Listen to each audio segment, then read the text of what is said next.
Vamos conversar agora com o Felipe Dávila. Luiz Felipe Dávila está conosco também. Ô Dávila, seja bem-vindo, boa tarde.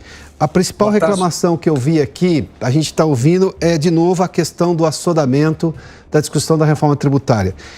Em que pese o fato, e eu tive essa oportunidade de ouvir pessoalmente do governador de São Paulo, Tarcísio de Freitas, ele defendeu a necessidade da reforma, disse que é importante porque vai trazer competitividade ao país, maior produtividade e condicionou o apoio dele. Parecia que ele estava favorável completamente depois que ele apareceu do lado do Haddad, do ministro da Fazenda, mas ele deixou muito claro que há condicionantes em relação a esse Conselho Federativo, ao Fundo de Desenvolvimento Regional, além de outras coisas. E se isso fosse atendido, ele passaria a apoiar, e o Republicanos, que é o partido dele, que pode ser inclusive fiel da balança nessa votação, também apoiaria. Se não, não vota ou vota contrariamente.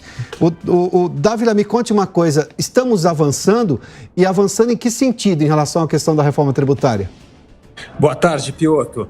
Olha, eu gostaria de pegar dois exemplos para mostrar como que tem gente remando a favor da reforma e remando contra.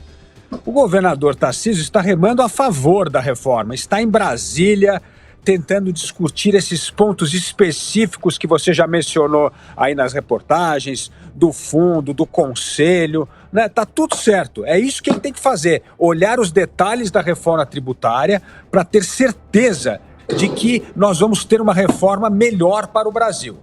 Agora, tem uma atitude política em relação à reforma, que foi a questão do presidente Bolsonaro, que diz que vai votar contra, não importa que projeto aparece, porque é projeto do PT. Não é do PT. A PEC 45 vem sendo discutida há mais de 10 anos. Então tem gente remando a favor para aprimorar a reforma, melhorar a reforma, esclarecer esses pontos que estão criando ainda dúvida, especialmente com o relatório que foi publicado de 140 páginas ontem à noite, querer votar hoje. Então tem que contar, tá correta essas coisas. Agora, essa história de se opor à reforma por se opor à reforma politicamente, ou como o caso do governador do Amazonas, que só ainda lá para defender a Zona Franca de Manaus, sim, ninguém quer abrir mão, Piotr, dos 520 bilhões de reais que o Brasil gasta por ano em subsídio. Cada um está lá para defender o seu interesse. Então tem interesses legítimos, que é o caso de Tarcísio, governador Tarcísio, e tem interesses paroquiais, que vão engessar a reforma. É preciso separar o joio do trigo para que a reforma tributária possa caminhar.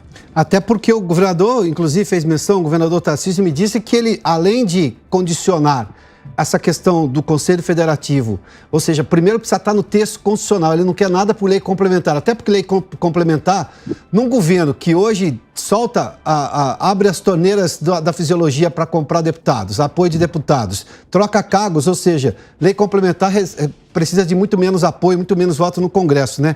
Mas ele também disse que está se colocando muito penduricalho num texto constitucional que é para simplificar, então ele faz que não faz nenhum sentido. Daí também tem condicionantes em relação a uma série de penduricalhos que caíram de ontem para hoje. É verdade, você tem toda a razão. Precisa tirar os penduricalhos. Está todo mundo aproveitando essa forma assodada de votar para manter o seu penduricalho lá dentro, e se ficar na Constituição é muito mais difícil. Então ele está certo, tem que manter na Constituição coisas fundamentais, como vai funcionar esse Conselho Federativo, como vai ser o Fundo de Desenvolvimento Social, e tirar os penduricalhos. Essa limpeza precisa ser feita, porque senão o imposto de valor agregado, que é virtuoso, que o Brasil precisa adotar para poder balizar com 95% dos países do mundo, vai acabar com tantos furos que nós não vamos conseguir fazer com que a reforma tributária atinja o seu objetivo principal, simplificação das regras tributárias para que o Brasil possa voltar a crescer. Como nós já comentamos aqui ontem, né, Piotr, não podemos esquecer que o atual sistema não beneficia ninguém, porque nós temos mais de 75% do PIB brasileiro judicializado em disputas tributárias. Isso acaba criando uma enorme insegurança jurídica e principalmente drenando a competitividade e a produtividade da economia brasileira. Muito obrigado, Dávila. Vale só acrescentar, essa perda de produtividade e de eficiência vem do tanto de horas que se gasta só do setor ali das empresas para cuidar de questões tributárias. Poderia estar contratando um engenheiro, né, para, digamos, criar uma inovação que traga um produto melhor. Não, tem que contratar um advogado tributarista para tentar resolver como pagar e não ser multado pela Receita.